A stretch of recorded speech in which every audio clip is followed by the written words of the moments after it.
You're lying in bed next to someone, or maybe you're lying in bed alone in the aftermath of someone, and you're doing that thing where you trace back through everything, every compromise you made, every time you bent, every version of yourself you quietly set aside to make the relationship work. And somewhere in that tracing, you hit a moment you can't quite identify. The moment when you stopped being fully you. You don't know exactly when it happened. It didn't happen all at once. It happened in small offers, small adjustments, small decisions to prioritize their comfort over your own truth. Until one day you looked up, and the person looking back from the mirror felt like someone you used to know. You gave everything. You know that. I came across something recently that completely reframed how I understood this pattern, and I recognized it immediately. You showed up completely. You loved without reservation. You bent yourself into whatever shape the relationship seemed to need. And still, somehow, it wasn't enough. Or it was enough. And you're still there. And you're the one who disappeared. And the question that follows you everywhere now, the one that wakes you up at 3 in the morning, is the one you can't stop asking yourself. How did I lose myself trying to love someone else?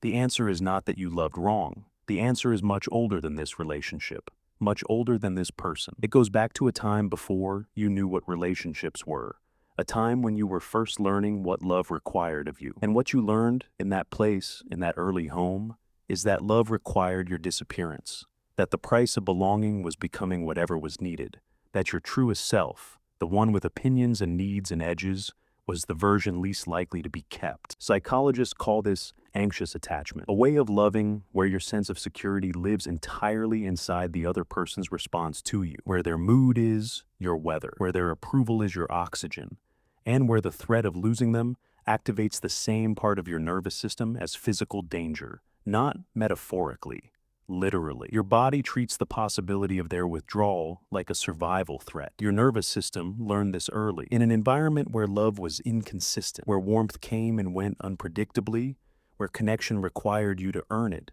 your brain developed a single overriding strategy. Give more. Be more. Need less. Make yourself so necessary, so accommodating, so easy to love that the withdrawal never comes. Psychologists call the behavior that results from this the fawn response, a survival mechanism that looks like selflessness, but is actually self-erasure dressed in the language of love. There is also something called trauma bonding, where the cycle of emotional distance followed by reconnection creates an attachment so powerful it feels like love, even when it is slowly taking something from you. Like a tide that comes in warm and goes out cold, and you keep standing on the shore because the warm moments felt like home. And home, no matter how complicated, is the hardest thing to leave. Rumi wrote, "Your task is not to seek for love, but merely to seek and find all the barriers within yourself that you have built against it." The barrier you built, the self-erasing, overgiving, shape-shifting one, was not a character flaw. It was a brilliant piece of architecture built by a child who needed to stay close to the people they depended on. The problem is that you are still living inside that architecture now, in relationships where you do not need to survive, only to belong. The cost shows up everywhere. In relationships, you feel most alive when someone needs you, and most anxious when they seem content without you. In the quiet moments, sitting in your car, scrolling at 2 a.m., you feel a vague emptiness you can't quite locate.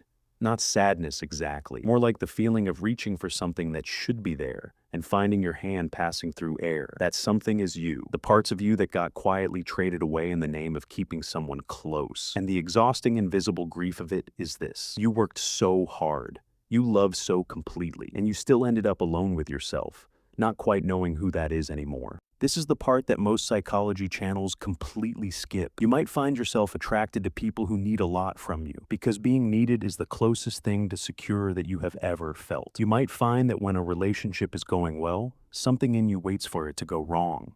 Peace feels unfamiliar. Tension feels like home. You might find that your opinions in relationships are soft, provisional, easily surrendered, not because you don't have them, but because having them and holding them felt somewhere along the line like a risk you couldn't afford. You might find that you have been in relationships where your needs were an afterthought, including relationships with yourself. You might find that you don't fully know what you want, not because you are simple, because you have been asking what they want for so long that your own wanting went quiet. None of this is who you are. It is what you learned. Healing begins with the most quietly radical act: choosing yourself, not instead of love, inside of it. Learning that you can be in a relationship and still be a whole person. That love does not require your disappearance. That the right people do not need you to erase yourself to stay. Inner child work is where this starts. Sitting with the version of you who first learned to trade themselves for belonging. Telling them, slowly and honestly, that they were always worth keeping. That they did not have to earn their place. That their needs were never the problem. Learning to identify safe people means looking for something specific, consistency, not perfection. People who are still there when you have an opinion they disagree with. People who don't punish you for taking up space.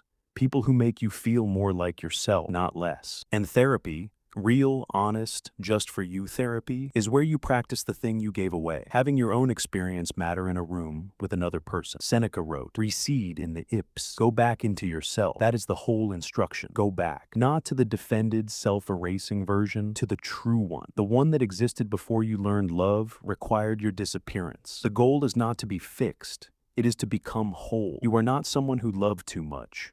You are someone who was taught that love looked like self-erasure. And you are now, carefully and bravely, learning something different. More of that is coming, because you deserve to understand not just why you got here, but how to find your way back.